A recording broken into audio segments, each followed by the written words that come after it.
onto some very basic concepts around artificial intelligence. Did anyone here read Ian Goodfellow's book on deep learning? It's a very popular book for those who want to learn deep learning. Ian Goodfellow. I had that in a picture here. Let me see if I can find. Oh yeah, this one. This book. It's a very popular book. There's also a new book by an author that I like, Christopher Bishop. That's also a book on deep learning. He wrote it with his son, I believe. That's also a very nice book. Machine learning. There are probably hundreds and hundreds of books online, and in print as well. Have you? I know you've taken a course on machine learning with applications, right? Has anyone here taken courses on machine learning?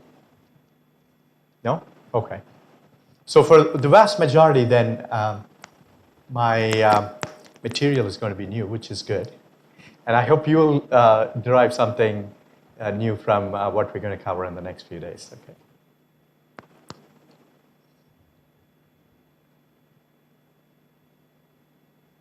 All right.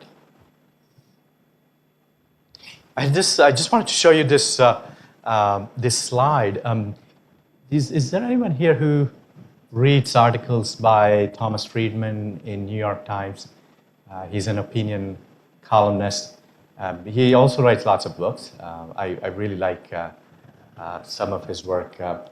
I think a few years ago, maybe now 10, 15 years ago, he wrote a book called The World is Flat, where he was arguing that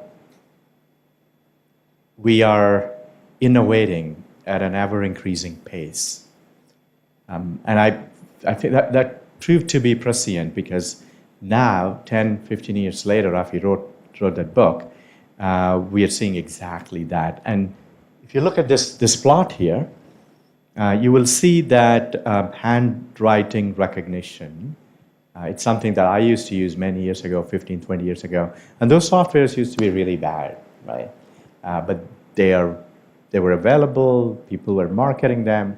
Unless you have really good handwriting, they were not good at recognizing handwriting.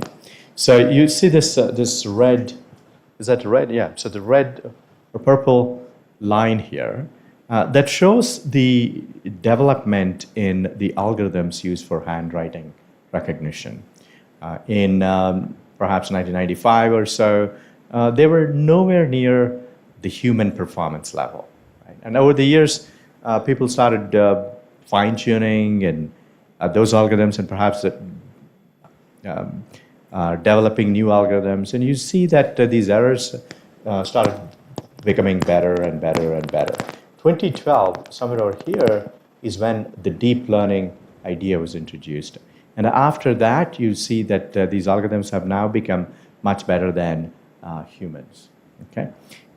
Speech recognition, the same thing. The initial improvement in these algorithms was rather slow, and then 2012, deep learning comes out. Suddenly, you see a huge improvement in speech recognition algorithms as well. So image recognition, same pattern. 2012 was the inflection point. You suddenly see these algorithms becoming much better than human performance. Reading comprehension, much better than human performance. Language understanding, large language models, much better than human performance. Now, the interesting thing that you can observe between these curves is that the pace of innovation is accelerating. You look at handwriting recognition, it took us nearly 20 years for those algorithms to reach human-level performance. Speech recognition, almost 20 years. Image recognition, only about 6 or 7 years. Language understanding, much, much faster, right, to get to human-level performance. So that sort of indicates that the pace of innovation is really accelerating because of the tools that we have right now. I can give you a couple of other examples. Last year, I think it was last year, there was a study done at MIT where they were trying to develop new antibiotics. You've probably heard of this. Antibiotics are the current antibiotics that we have. They are the bacteria are becoming resistant to existing antibiotics. Right. For nearly 60 or 70 years, similar, more or less the same chemical composition was used to manufacture different types of antibiotics. Last year, scientists at MIT, they did in silico simulations, meaning they design different types of molecules, they simulate them, they study their antibacterial properties. You can do that any number of times, right? You can do that millions of times. You can study millions of different types of molecules. And then you can identify the most promising candidates, use them to do experiments, and then design new antibiotics. That's the process they took. And they actually identified an entirely new class of antibiotics that nobody has ever known before using these machine learning tools, right? So I'm giving you that example because the pace of innovation is going to continue to accelerate, where we are likely to solve the most pressing societal problems, whether they are in health or climate change or energy or something else, with the tools that we're going to learn in the next 4 days. You'll have a better shot at solving some of these problems. Okay. Not just that, data scientists are in high demand. The jobs for data scientists are growing. So if you have these tools at your fingertips, I think you'll be in high demand in the workforce. All right. Now, some of you have heard of artificial intelligence or have taken courses in artificial intelligence. Can somebody here, I have a definition here, but can you define what artificial intelligence is, or what do you think is artificial intelligence?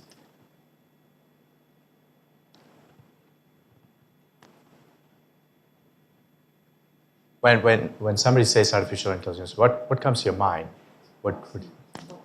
Human-like intelligence in machines. Human-like intelligence in machines. Okay. And you, Surendra, you had something. Okay. Yeah. So, what about you? Sorry. Yeah. What's? No, that's okay. I have a chair here. So I can just, yes, sir. To the extent possible, right? Yeah. I mean, you'll find many different variants of this. I think Alan Turing, who is considered one of the great scientists of 20th century, he said something like, why not? Why do you want to train an agent that works like a human? Instead, why not take an agent that behaves like a child and then feed it more data and it learns like a child, right? Or something of that type. But there's this quote from Minsky from 1968 that I like, and he says AI, artificial intelligence, is the science of making machines do things that require intelligence if done by people. Okay? Now, artificial intelligence is used in many, many different fields, in knowledge and inference to emulate expert decisions and expert behavior. It's used in problem solving to find solutions automatically for problems like packing problems or design tasks. Some of the things that ChatGPT can do is simply mind-boggling, right? So it can solve problems. How many of you here have used ChatGPT? Would expect almost everyone, right? And I don't know if you know this statistic. Facebook took many years to have millions of users. ChatGPT took something like 3 months to get to 100 million users. It's probably the fastest, the growth of users that we've witnessed in any other product out there. Right? And I'm bringing that up because it can solve a lot of problems. Right? You can give it a mathematical problem and it will solve it. You can, I was able to get it to solve some very complex math problems. I have a colleague in the math department who teaches first-year engineering math course, and ChatGPT was able to solve almost every problem in their assignment, right? So you can use these tools to solve problems. You can also do state and action planning, to find a good or optimal sequence of actions to reach a predefined goal. That's what we do in reinforcement learning, and I'll get to reinforcement learning in a couple of days. So you can take optimal decisions under significant uncertainty using these tools. Natural language processing, you're all familiar with those examples. You can do natural language processing very effectively. Now, you can learn probabilities. I'm not going to be delving into that topic, learning probabilities. Machine perception, you can deduce real-world aspects by using sensor input information, which is precisely what self-driving cars are doing. Machine learning. Machine learning is a subset of artificial intelligence. Often machine learning and artificial intelligence are used interchangeably, but that's not quite accurate. There is a subtle difference between artificial intelligence and machine learning, and I'm going to get to that in just a couple of slides. Actually, not a couple of slides, next slide.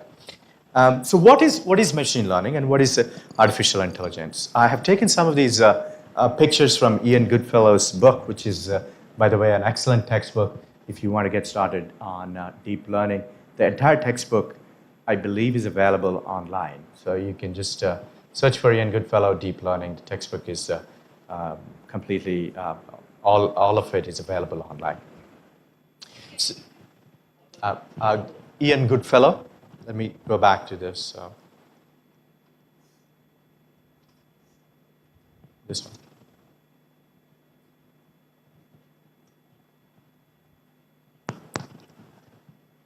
Ian Goodfellow and Yoshua Bengio. Yeah, Ian Goodfellow.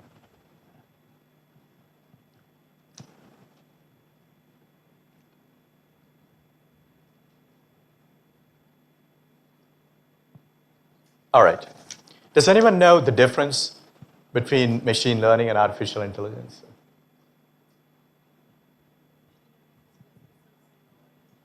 Right, but what's the difference? I mean, what subset of artificial intelligence is machine learning?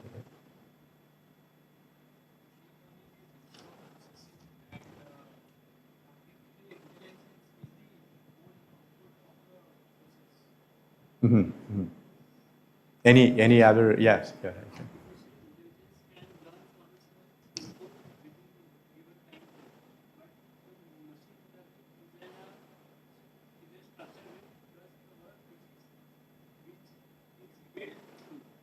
Mm-hmm.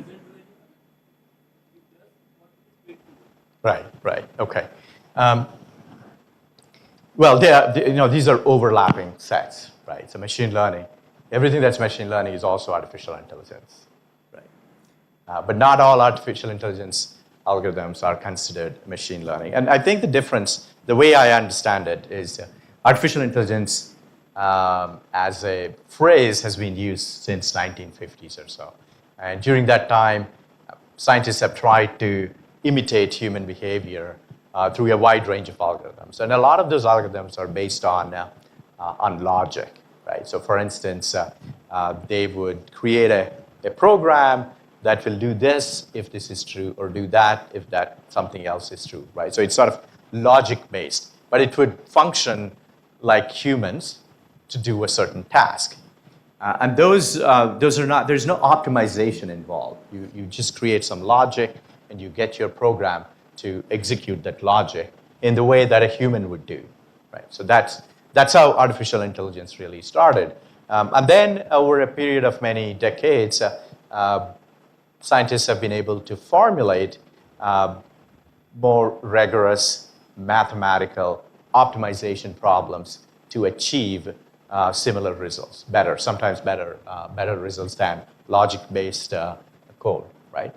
So that area where you have a mathematically rigorous optimization-based algorithm is called machine learning. So typically, most machine learning algorithms have some sort of optimization involved in them. Okay. So that's a subset. Artificial intelligence, for instance, knowledge bases. You create a knowledge base of data, and then you create some sort of a logic to extract information out of it. That would be considered an artificial intelligence algorithm. On the other hand, if you have a machine learning algorithm, say for instance logistic regression, you have some inputs, some outputs. You can use a logistic function to relate those inputs and outputs. Okay, and that is, in order to find that logistic function, you have to solve an optimization problem. So then that becomes a machine learning algorithm. So within machine learning, very early on, let's say you're training a neural network or you're building some other model. Often what used to happen was you would take your raw measurements and then transform them in order to get a better model, right? So you would manually design or transform your data for improving the quality of your models. As an example, if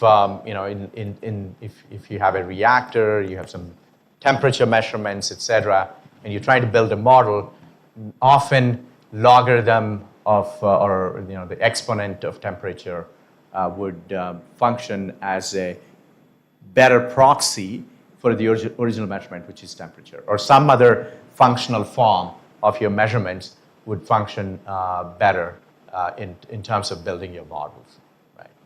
Has anyone here observed that? I mean, instead of taking your raw measurements, if you perform a transformation of the measurements, then you will likely get a better model.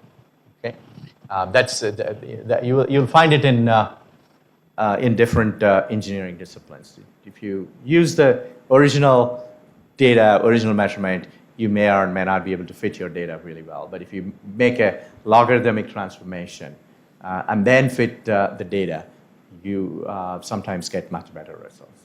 In other words, you have some raw data. Okay, so those are in machine learning language, they're called features. You have some raw data, and then you transform the data using some logarithmic functions or trigonometric functions or some other functions, and then you build a model, right? So instead of just taking your raw data, say raw data, okay, and then building some sort of a model, okay, for predictions. I'm going to typically use X for inputs and Y for outputs. Okay, so that's going to be my notation. If I use a hat, it means it's a prediction. If I don't use a hat, it's the real data. Okay. So you can do this, but often what happens is you take this raw data, you then transform it,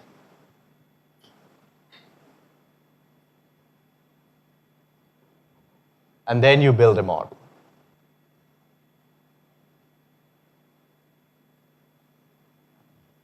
Okay. So that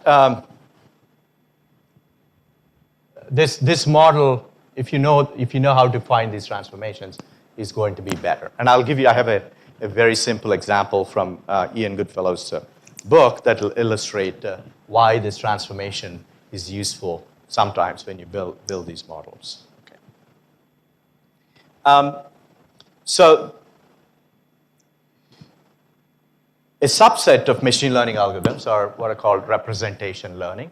Algorithms where you try to find these transformations or representations. Okay, so that's what's called representation learning. And a subset of representation learning is deep learning. Now, if you know how to transform, how to find these representations, then you can get a better model. But what if you don't know how to find these transformations, how to find these representations? Then what are you going to do? It's not easy, right? What you can do is use deep learning to learn these transformations or representations, where You provide with deep learning, you provide raw data directly to your deep learning algorithm to get these predictions. So that's the difference between different types of machine learning. Raw machine learning, you're trying to go from the raw data to the model, but that's not very efficient always. So what people have done in the past is to transform the raw data and then build a model that's going to be better. Deep learning allows you to automatically find those unknown hidden transformations or representations. Okay. And because it's trying to find these hidden transformations or representations automatically, deep learning also often requires a significant amount of data to train. Are there any questions? Well, I'll get a bit more deeper into these topics, but if you have any questions, pass me. Sorry.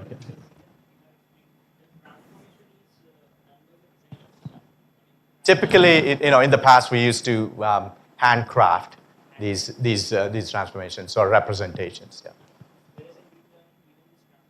Is also done automatically. So we're not doing anything by hand, right? There's no manual design of these representations. Instead, deep learning with its layers, you have multiple layers, a lot more layers in deep neural networks. Through those layers, you hope to learn these transformations or representations automatically. Right. Okay. If you look at the history of the development of artificial intelligence, there are many different ways in which we can talk about the history, but I think there are three major or key breakthroughs in artificial intelligence. That's what we're going to talk about in this course. And those three are statistical machine learning, deep neural networks, and reinforcement learning. Now, I'm trying to recall who, but somebody was asking me, when did you, or maybe it was you, Surendra, you were asking me, how long did it take you to learn machine learning, right? And I said, we've been doing statistical machine learning for a long time. It's just that we did not call it statistical machine learning. Has anyone here taken online courses by Andrew Ng at Stanford? Yeah, did you take it? Yeah. Yeah. Okay, yeah. He has a number of really nice courses on Coursera. If you get a chance, do take them because he delves much deeper into the algorithms that are behind machine learning and artificial. It is quite mathematical. So it depends on, sorry? You got lost in it. Okay, so maybe that's not for everyone, right?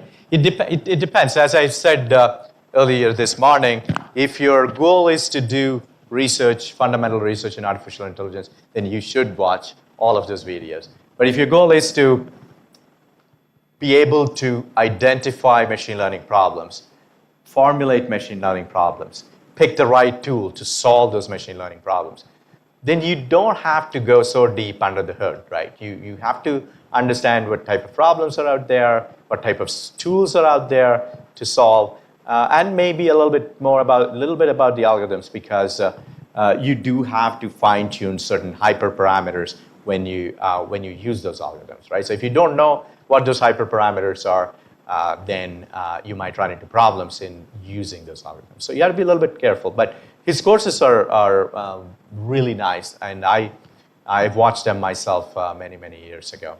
I brought it up because in the very first course, I think he says least squares is a machine learning algorithm, right? That's where he starts. And all of us, I mean, many of you, I'm sure Surendra and I, we've all used least squares for many years. We just did not call it machine learning. But now it's fashionable to call some of those things machine learning. So we have, in process control, which is where my expertise is, we have used statistical machine learning algorithms for many years. I mean, these include things like least squares, logistic regression, principal component analysis, partial least squares. A lot of those algorithms we've used for many decades. And I would say statistical machine learning is classical machine learning. There are a couple of books that I can recommend that are excellent in this area. Both are written by Rob Tibshirani and Trevor Hasty. Rob Tibshirani and Trevor Hasty. Those books are, I think they're titled Statistical Learning with Applications in R or something like that. But if you search for Trevor Hasty and Rob Tibshirani, you'll find their books. So I think I'm going to talk about each of these breakthroughs. Statistical machine learning, which includes all these classical machine learning algorithms. I will scratch the surface of deep neural networks. I think Mithun is going to talk about deep neural networks in much more detail later in this workshop. And then I will also talk about reinforcement learning. I don't think anybody else is talking about reinforcement learning, so I will spend some time explaining what reinforcement learning is and also showing you some real applications.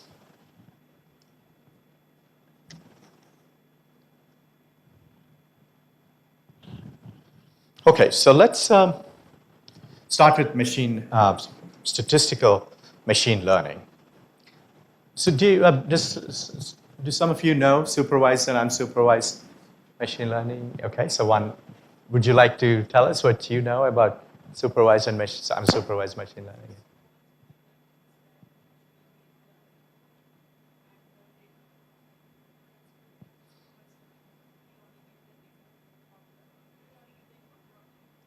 Right, yeah, excellent. Good.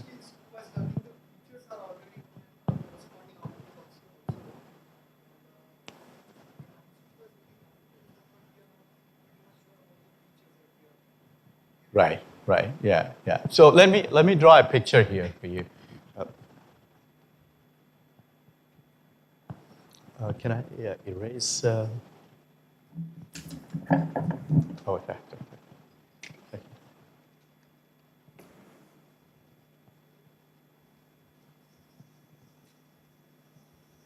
Thank you.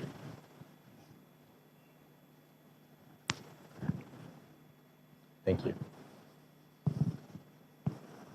So in supervised learning, models are trained using known inputs and outputs. So machine learning, if you read machine learning literature, inputs are often called features and outputs are often called labels. Okay, so I'm going to use those two terms interchangeably. So inputs are features and outputs are also called labels. Okay. So there are two primary types of problems that we solve in machine learning. One where we know only the inputs.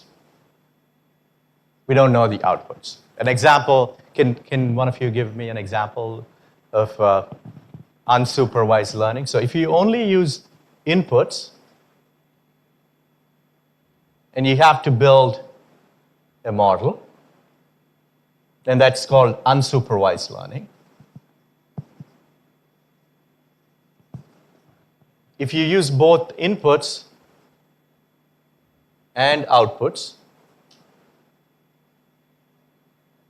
to build your model, then that is supervised learning.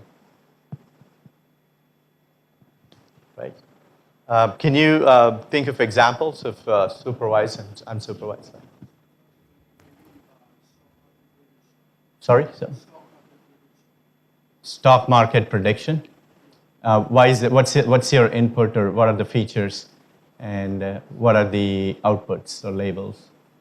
There are no labels because if you think it's unsupervised. All right, yeah. Okay.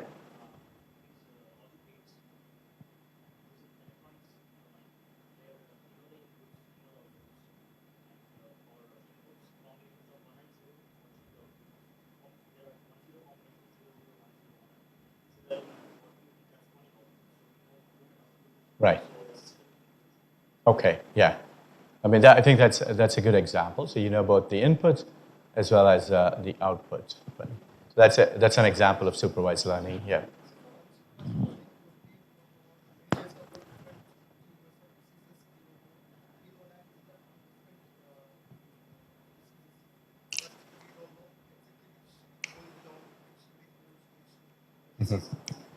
I see. Right, right. Okay, yeah. I think, image processing, we can go back to the ImageNet example that I mentioned this morning and generate a couple of unsupervised and supervised examples. So did someone here have an example? Sorry, what predictions?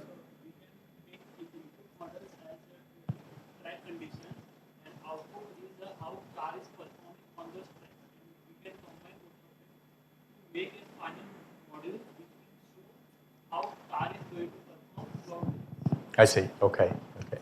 Yeah, that's a possible example. So let me explain this using the ImageNet example, right? So in the ImageNet classification problem, there are 14 million images. Only some of them are labeled. The others are not labeled, right? Now you can create an unsupervised problem as follows. So you have approximately 12 million images that are not labeled, right? Now you can create a model that takes these 12 million images and puts them in different classes, different clusters. Let's say there are images of dogs in it. So your model will automatically identify all of those images, put them in one bucket.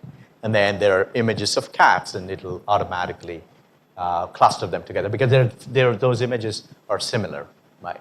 So that is unsupervised learning. You're only giving it images. You're not telling your algorithm what is in those images, right?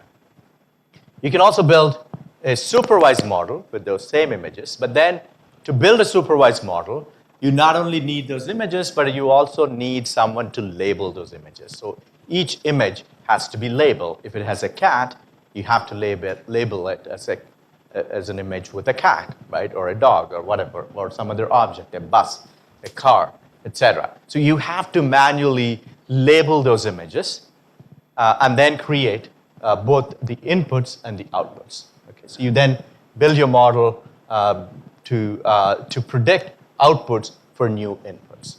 Okay, so in supervised learning, once you build your model, what you do is you give a new input. This could be a new image to the model, and the model generates a new output. Okay, it'll tell you based on the labels, or based on the previous combination of inputs and outputs that were used in training the model, it'll tell you for any new input what the corresponding label or the output of the image is. Okay, does it make sense?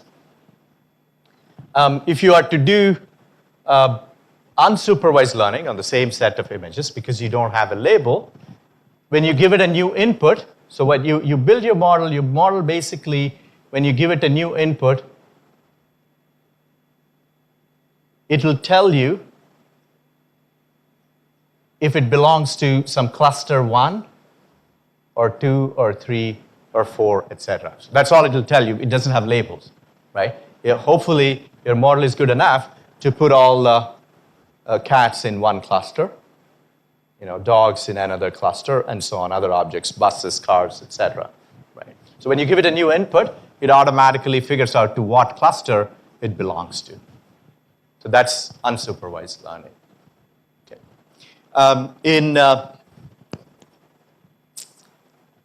You probably have spam filters in your email, right?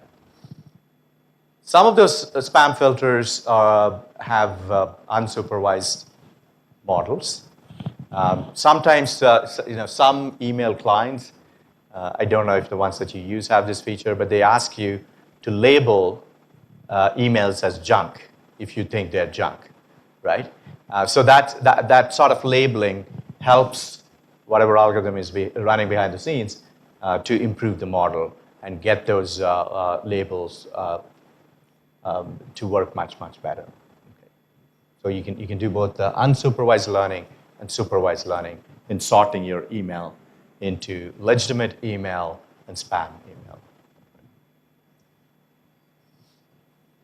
if you think about it, there are only, I would say, 3 or 4 different types of problems you can solve in machine learning. You just have to, when you have an engineering problem, you have to figure out under what category that particular problem falls, and then you're done, right? So a large majority of problems are either supervised or unsupervised. Once you know what your problem is, the next step is going to be to identify the right tool to solve that problem.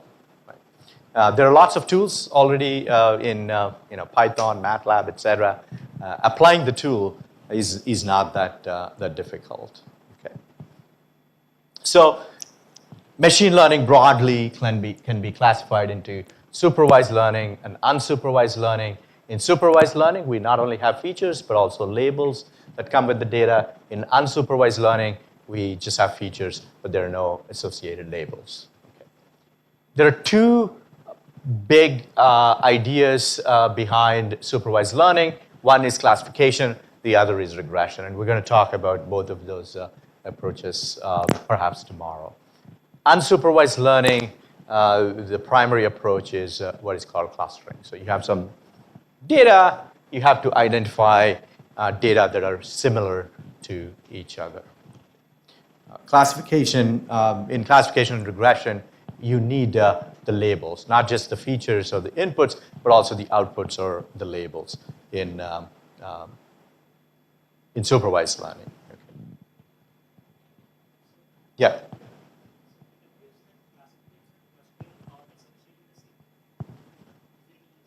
No, they're not. They're not the same. Okay, so they're not same. Clustering, because you're trying. There are no labels, right? When you find clusters. So let me take an example here. So I have different. Okay, so I have 2 colors here.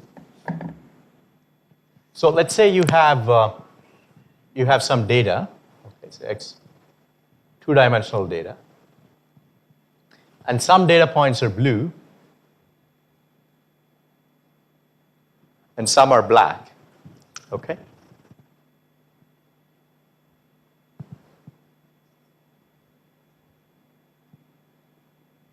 There are 2 types of data in your data set. Some are blue, some are black. In clustering, you give this data to your clustering algorithm. You don't tell the algorithm which ones are blue and which ones are black. You don't tell that to the algorithm. So the algorithm is blind to the color of the data.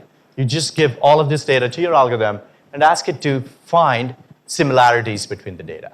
And then your hope is that it would tell you that there is this cluster where all of those data look similar in some sense. They're all blue. And then there is this other cluster where all the data look similar and they're black.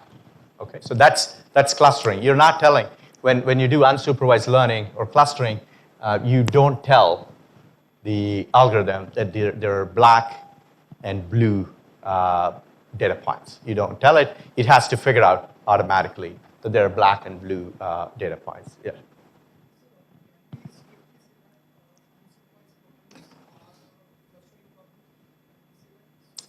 Generally, yeah, they tend to be clustering problems, yeah.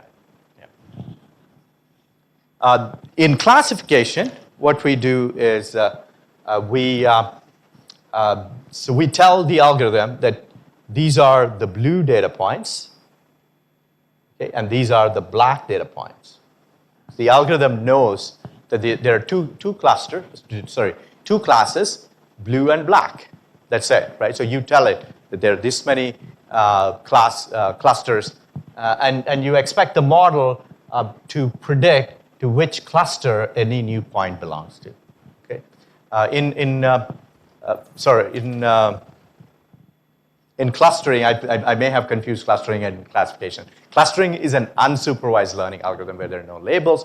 Classification is a supervised algorithm where you have labels, right? So if you do clustering, for instance, I only have a blue and black data points.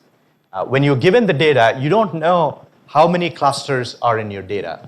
It's anybody's guess, right? Because nobody has given you the labels. So if I give you the labels blue and black, then you know there are only two classes in your data. But if I don't give you the labels, then you don't know from the perspective of the algorithm, all are same data. There's no difference. Then often what you have to do is decide how many clusters you want to see in your data. So you specify that a priori. We're going to learn some of these algorithms a little later. But if you think there are three clusters in the data, even though there are only two different types of points, you might end up with one cluster here, and one there, right? Because you don't have the labels and you don't know what these data are in reality, right? So that's the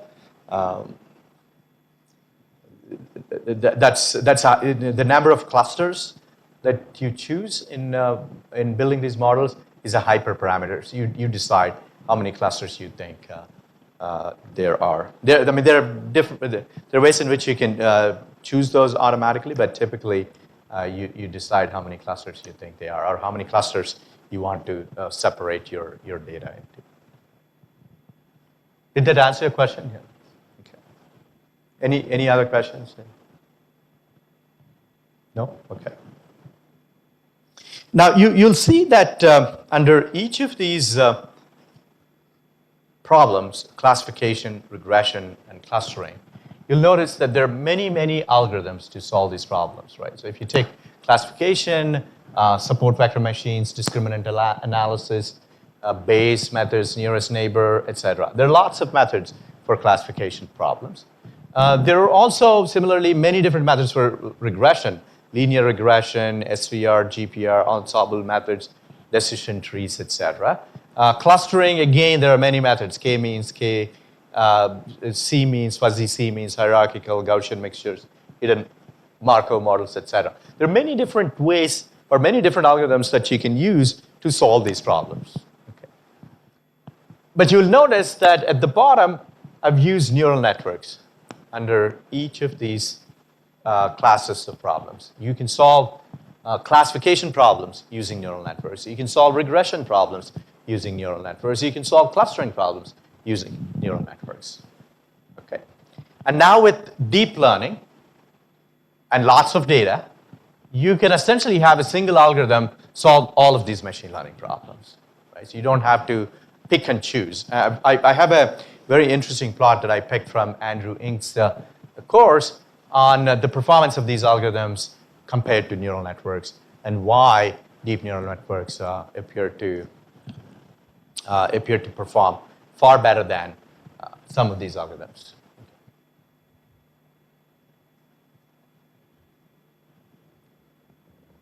Any questions? So you want me to pause here for a second?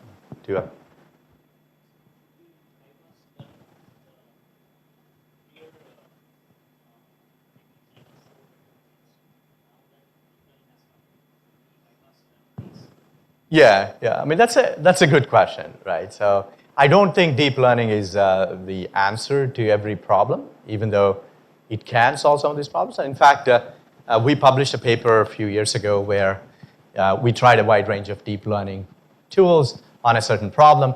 This is a problem that was released as a benchmark problem a couple of years ago. It's called the R-class problem. I think I have that problem in the later slides, and I will explain it to you. What we found there was, this was almost 7 years ago when deep learning was very hot and everybody was using deep learning. We thought, okay, so maybe we could use these models to get much better predictions for a particular process.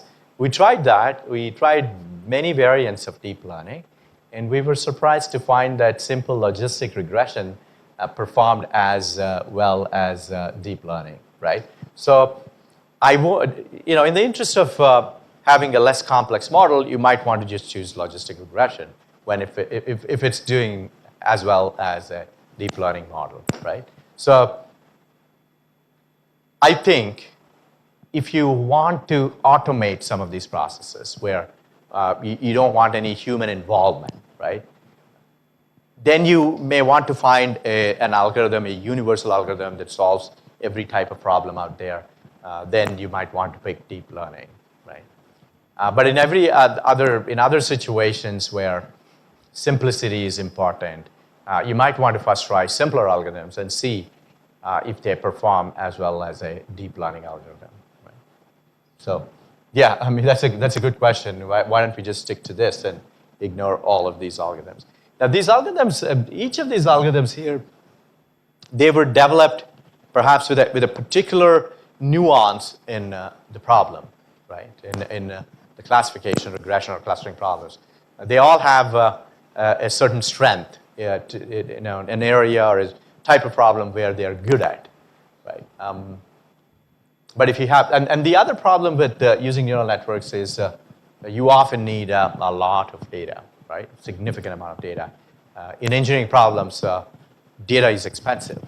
Doing experiments is expensive. You cannot generate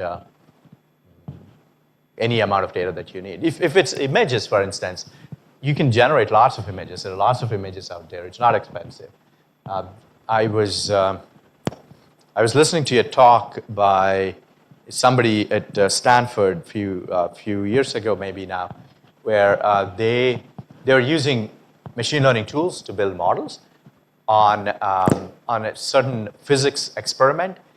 The experiment cost them a few $1 million every time they run, and they can only collect 10 or 12 data points per experiment, right? It's a very expensive experiment, and if you want to use deep neural networks or something like that to build a model, it's not going to be feasible, I think, because you have very limited data, and any additional data point is very, very expensive. So there are many cases where you will have to resort to using one of these tools, not necessarily use neural networks. Now, prior to deep learning, there was a lot of hesitancy in many engineering disciplines to use neural networks for a few reasons. One, they are black box models, so you don't really understand what's happening inside. And two, they are data hungry. You have to provide a lot of data. And perhaps there's another reason. Neural networks prove to be very inefficient in generalization of data. Right? So you collect some data and then you build your model. But if you go outside the operating region in which you've collected your data, neural networks often did not perform well. Yeah.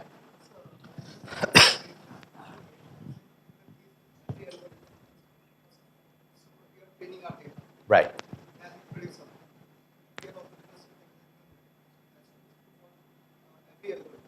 Right. Oh yeah, it's okay. So what you're saying, I see what you're saying. The statement I'm making is specifically for neural networks, because other algorithms have special structures in them, and they work well with problems that have those features that are relevant to that particular algorithm. So let me make it a bit more clear. So let's say you're doing least squares, linear least squares, right? If the underlying model is linear, and you know that, then you're going to get a really good model using linear least squares. Now, you can also use a neural network on the same linear process, but it's going to be very messy, because neural networks, you use activation functions, which are nonlinear. Now you're trying to approximate a linear function with a nonlinear neural network. You might need a lot of data. It's still not going to be as good as your original linear model, because you know that the underlying system is linear. You were able to use a linear model. So that's an example where it's very obvious that you wouldn't want to use a neural network.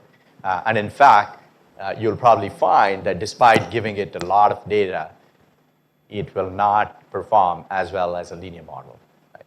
If the underlying system itself is linear.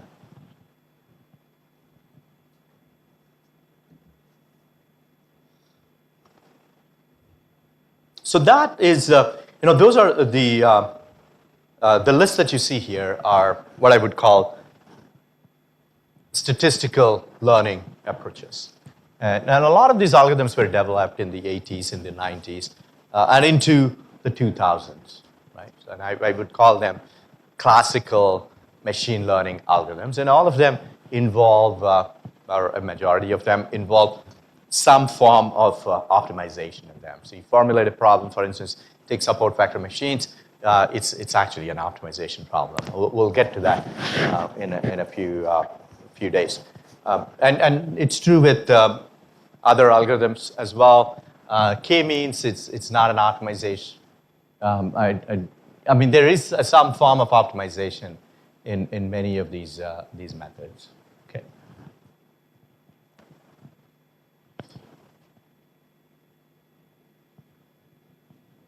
All right. Any other questions? Yeah. Okay.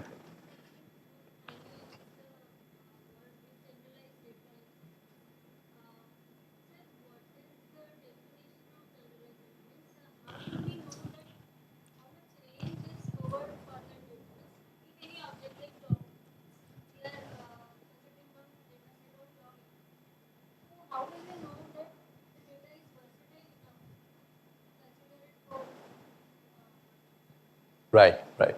I mean, that's a that's a good question. In the morning, I talked about informativeness of data, right? Yeah. Is there a metric? Is there a way to check if you have informative data? I don't know, and I don't think it's possible for every data set. The best way to check it is to test your data, the model on a test data set, right? You've probably heard of training, testing, and validation, right? So we'll talk about that in the next lecture. There's a formal way of checking if your model is good, does it have the generalization properties, okay? But unfortunately, there's no good answer to your question. I mean, how can I tell if the data that I have is good enough to generalize? One thumb rule is if what you want to predict or the data corresponding to it are not in your training data set, then your model is probably not going to predict that, right? So as an example, say you trained your data on images of dogs, and then you feed it a cat, you can't expect your model to say that it's a cat, right? So because it's not in the data set. So you have to be careful and make sure your data are rich enough and include all kinds of things in it so that when you provide it with a new data point, new image, it can use sort of its memory and tell you what it is, right? Sometimes when we say intelligence, I think it sort of evokes certain images of something that is supernatural. But in artificial intelligence, in machine learning, intelligence is basically a model with certain parameters and some mathematical operations in it, right? That's all there is to it. And those parameters in your model capture the essence of the data in some form, and that is, that information, that memory, which is captured in the form of model parameters, is used on new data to reveal what that new data are. Now, if your new data are not in the original data set and your model has never seen that or anything similar to that, you're likely to get predictions that are wrong, right? So that, so your data have to be rich in that sense. They have to have all sorts of things. Have you heard of data imbalance? No? Okay. So a few years ago, we were trying to work with an industrial company. They had a classification problem. I think it was a pharmaceutical company where they manufacture vaccines for polio. And manufacturing these vaccines is like cooking, right? It's a batch process. You have some sort of a reactor. You put all the ingredients in it. You close it. You add a few other things. You wait for the process to conclude in 10 to 14 days. Okay? And then you remove your product out of it. That's the vaccine, or some form of vaccine. And every time they do this, they get a certain quality of vaccine. And they notice that sometimes, even though they're repeating the same thing, the quality of vaccine is bad, and then they have to throw away the entire batch. They can't use it. They're very strict about the quality of the drugs, vaccines they're making, right? Now, we had a lot of data from this process. Out of, let's say, 50 times they made this vaccine, maybe 3 or 4 times they had to throw it away because the quality of vaccine was not up to the standard, right? So now you have 2 classes of data. One class where everything went well with the process, another class where things did not go well, right?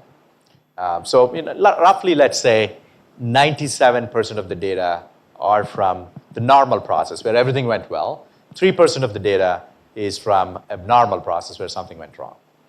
Okay.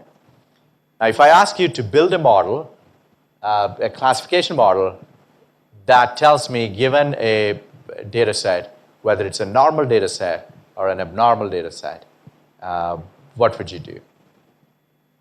I mean, just intuitively, right? I want it to have very high accuracy. You don't have to build a model in your brain. That's hard. But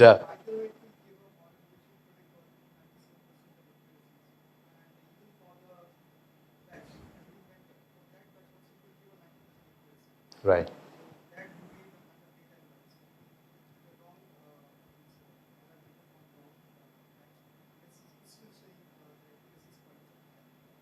Right.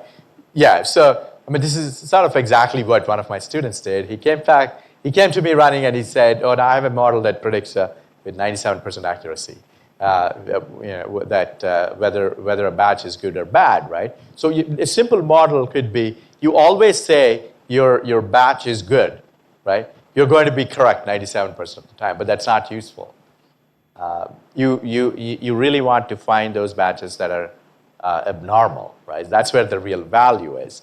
And the reason that if you just use this data to build a classification model, you end up with that type of model is because there is what is called class imbalance. Abnormal data set constitute only 3% of your data, and the normal data set are 97% of your data, right? So when you have such heavy class imbalance, you have to be careful when you build these classification models. Did I answer your question, I think? Okay, yeah.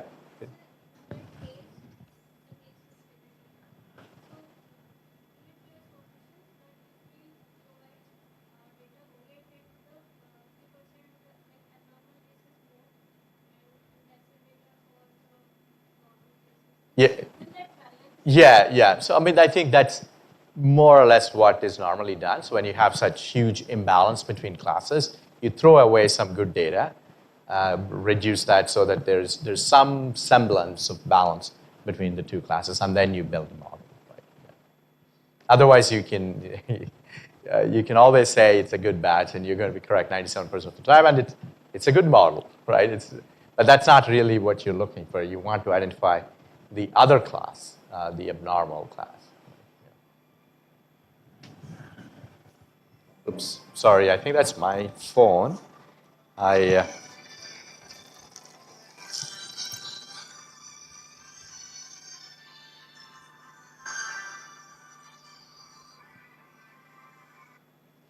borrowed a phone from my dad, and I don't know how to use it. I don't know how to silence it. All right.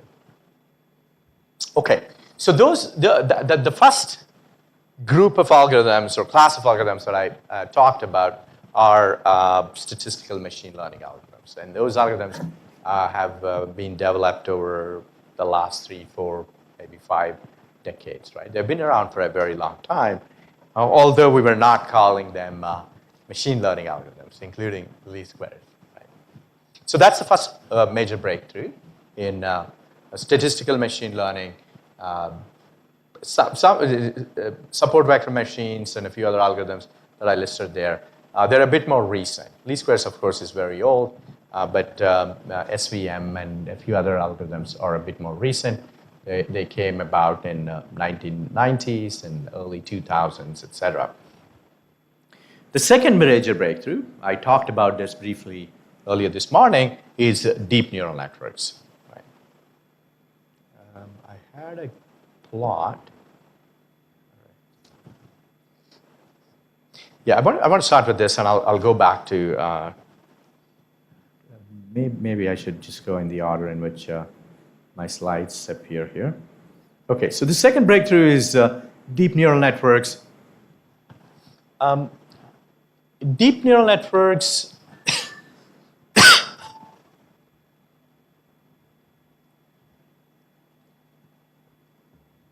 Do you want to take a break? 5 minutes? Or? 3:40, right? Or 3:30? 3:40, yep.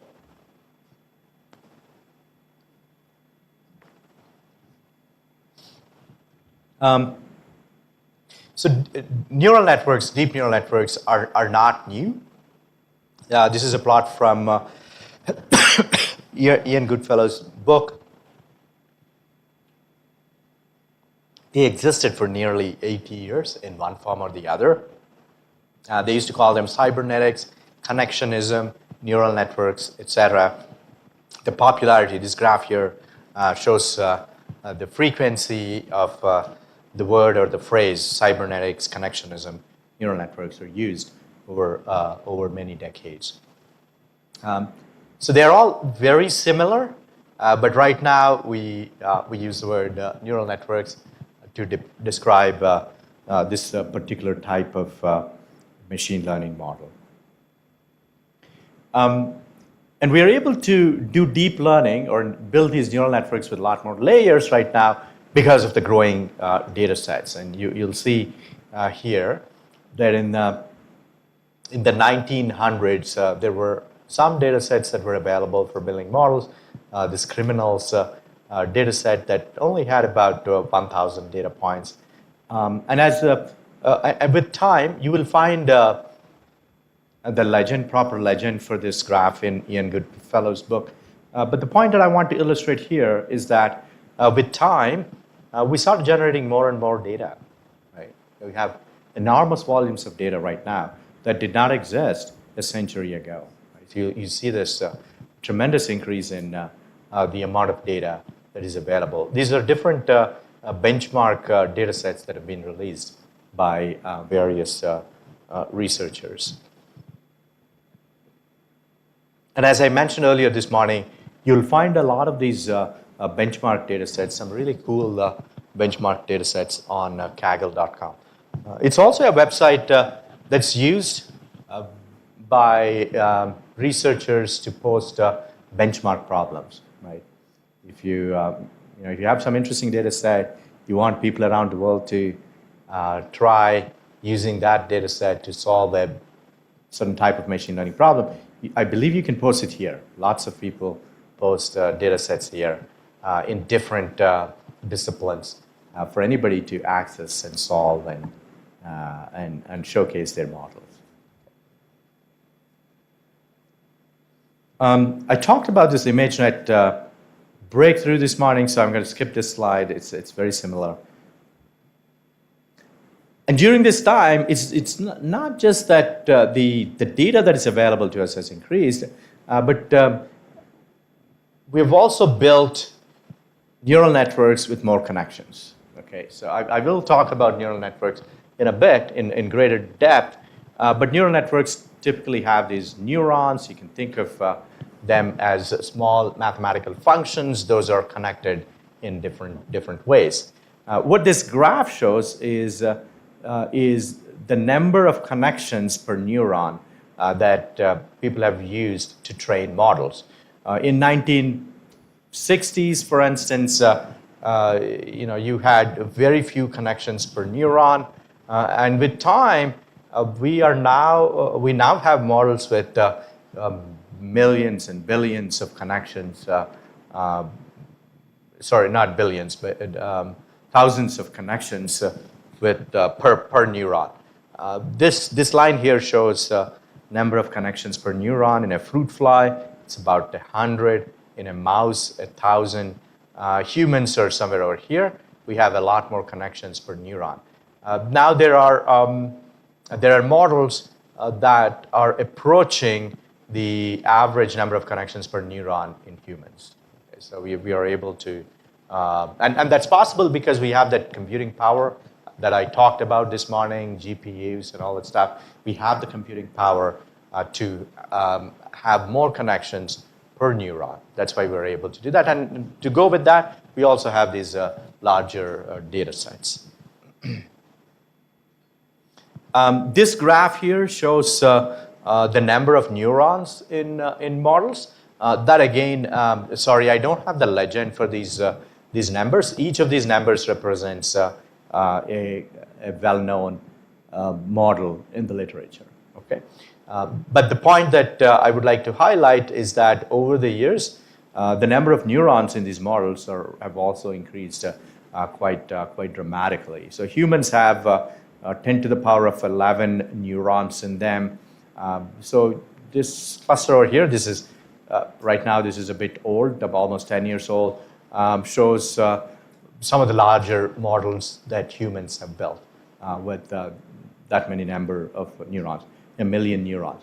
And I suspect LLMs have a lot more neurons than what you're seeing here in this picture.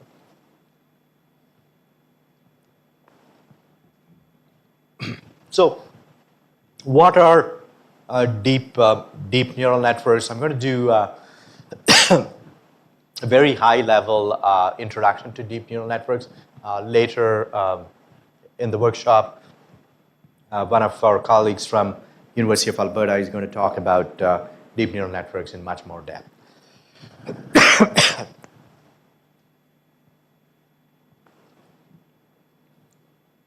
So the idea behind neural networks comes from how our brains work and the neurons in them, the connections in those neurons.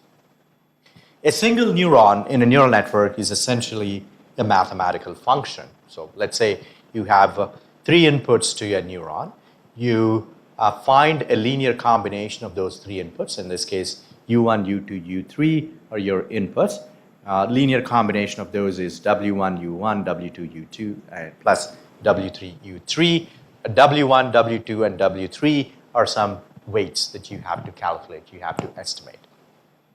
U1, U2, U3 are inputs that you know, right? It's the data that you have. And then you pass this linear combination of inputs through what is called an activation function. An activation function is essentially a scalar function, a scalar nonlinear function. There are many different types of activation functions that are used in designing these neurons. For instance, sigmoidal functions, hyperbolic tangent functions, and a very popular activation function called rectified linear units. A sigmoidal function looks like this. Okay, so that's a sigmoidal function. It's an activation function. So basically, if your input is in this region, then it's going to be 0. If your input is over here, it's going to be 1. So that's a sigmoidal function. You can have different types of activation functions like that, and that's one single neuron. Okay? That's how you build one neuron. Then what you can do is arrange these neurons in different layers. This is layer 1. This is layer 2, layer 3, and so on. So you can put these neurons together in layers and add many layers to form a neural network. And you can have different connections between neurons in adjacent layers. The first layer is called the input layer, and then you have several hidden layers. There is typically an output layer. Now, once you have this structure, this is what is called an artificial neural network. Once you have this structure, you don't know what these weights W1, W2, and W3 are, right? So for each neuron, you will have many weights associated with them. Each neuron will have different weights depending on the number of connections that neuron has, number of inputs that neuron has. And typically, when you design these neural networks, you pick your activation function a priori. You're not searching for the optimal activation function. Instead, you just pick one and stick with it, right? So let's say we pick a sigmoid activation function, and the only unknowns in the neural network now are these weights, W1, W2, W3, or the weights for each of these neurons. Okay. So if you have, say, 100 neurons, and each neuron has 3 inputs, then you're looking at 300 weights, right? It's a really massive, I probably shouldn't say massive, given large language models have trillions of parameters in them. But it's a large optimization problem, right? Now you can think of adding more layers, more neurons in each layer. This can very quickly become a very massive optimization problem. Once you set up your neural network, you have to find those weights, and you find those weights through training. Okay? You estimate the weights by solving an optimization problem. Okay, that's called training a model. You set up your neurons, set up all of those activation functions, and then formulate an optimization problem to find the weights. Okay, so that's what is called training a model. Okay, so when you train a model, you're finding those weights. And it turns out that optimizing or finding the weights is not very straightforward because of the complex structure of the neural networks. That's where people like Jeffrey Hinton and others have come up with an idea called backpropagation, which is used in solving the corresponding training-related optimization problem. Now, once you train your model, you have all the weights, right? So all the weights on the neurons are known. Then you want to use the model for inference or for prediction.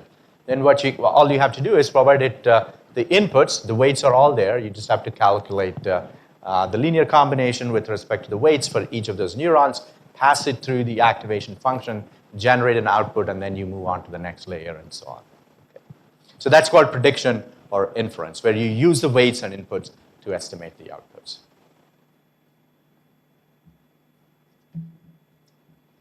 Yeah, I briefly talked about this. I'm sorry, some of these fonts are not showing up properly here. You minimize, in order to train a neural network, you minimize some sort of an objective function and error objective function with respect to each weight. And this minimization is performed using gradient descent, gradients of this objective function, or estimated using chain rule. And that's what is called backpropagation.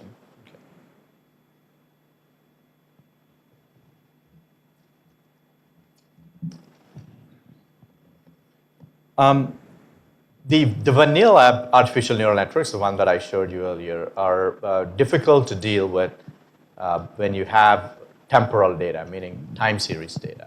If you have a static function, say for images and so on, they're good, but if you have time series data, they're not necessarily good because they lack memory. Time series data often have memory associated with them. They have a fixed architecture, fixed inputs and fixed outputs.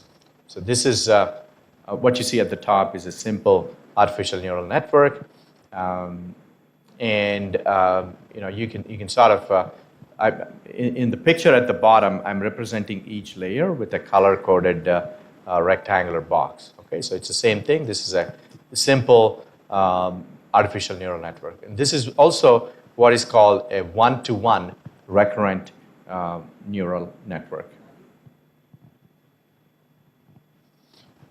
So what are deep neural networks? Deep neural networks are essentially artificial neural networks with more than 3 layers. In the previous slide, I showed you a one-to-one recurrent neural network. Now you can imagine putting all those neural networks together in a sequence, as shown here. On the y-axis, I'm showing the depth of the neural network. On the x-axis, I have time. And when you have multiple layers in a neural network, it allows for learning representations, which I talked about earlier, that are otherwise not possible. Sorry. Okay, so I'll just wrap it up in 3 minutes, and then we can go. So you know, when you have these multiple layers, you have what is called a many-to-many recurrent neural networks. That's a deep neural network. They enable complex learning complex concepts from much simpler concepts. So when you have multiple layers, I have another example where I'll show what it means as in the image classification problems. Okay, so it's right here. Yeah. Yeah.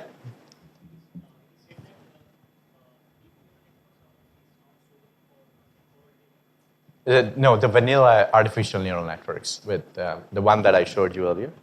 They're not very good at building models for temporal data, time series data.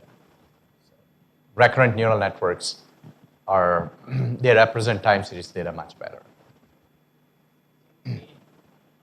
Yeah.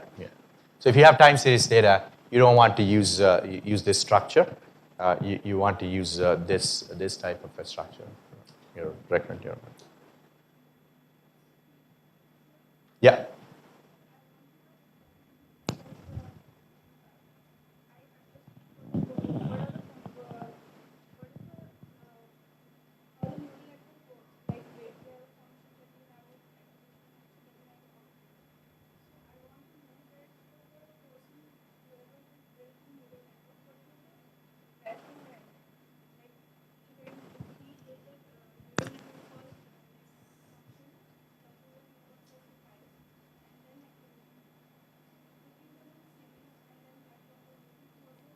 Right. Yeah.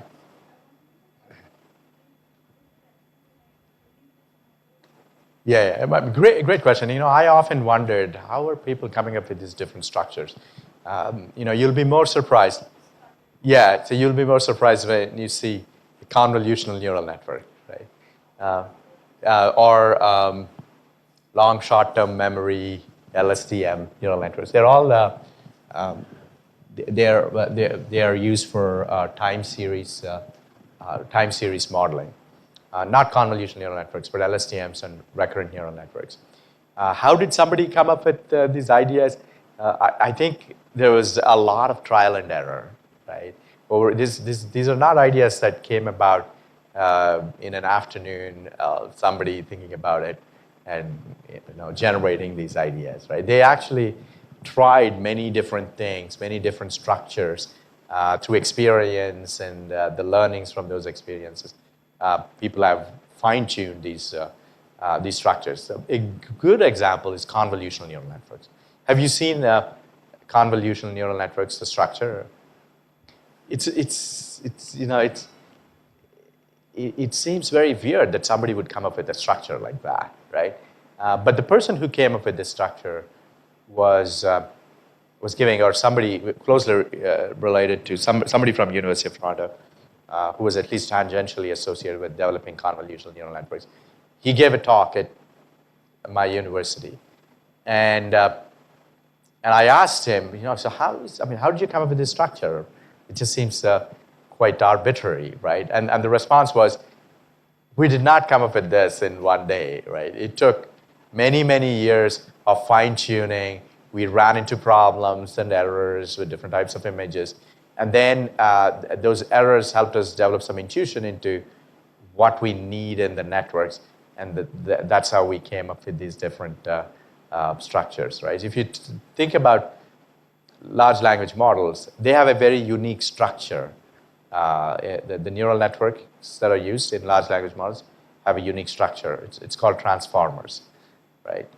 So what is the intuition? It depends on the problem.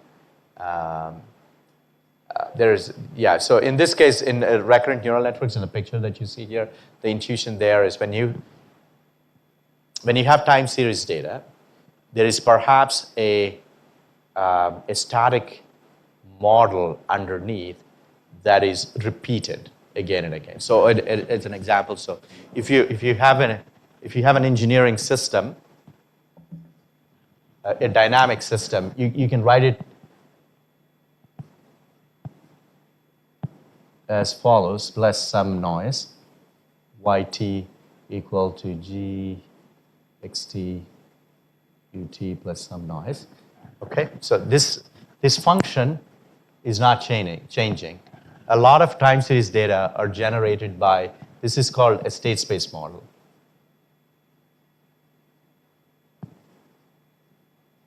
Okay, and if you have your time series data xt and yt, and you try to build a neural network to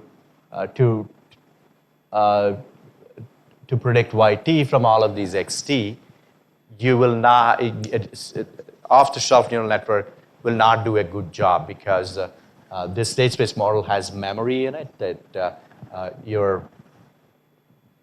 feed-forward artificial neural network will not be able to capture. But what we do there in recurrent neural networks, the intuition is as follows. So you build a neural network for this F and G, and then you sort of unfold it in time, right? So for each of these layers that you see here, this one represents F and G, those functions using neural networks, and at different times you have you're using the same functions F and G but different inputs.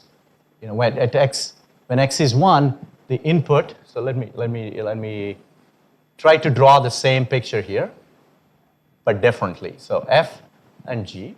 So I have a neural network that approximates these two functions, F and G, and my input to this is x0. Input to this is x0, and the output from this is y0. Okay? This is a neural network. This is the standard feed-forward neural network that I showed you in the previous slide. Now I can use the same network, the same F and G functions, but now this F receives x1, and this G receives x1, and it spits out y1. Okay. Again, this is a standard feed-forward neural network. Now, when you put all of these neural networks together,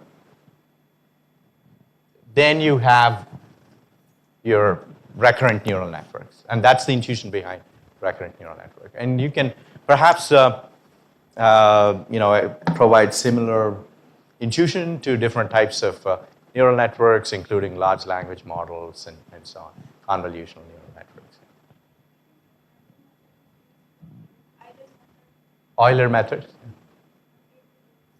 To update the weights.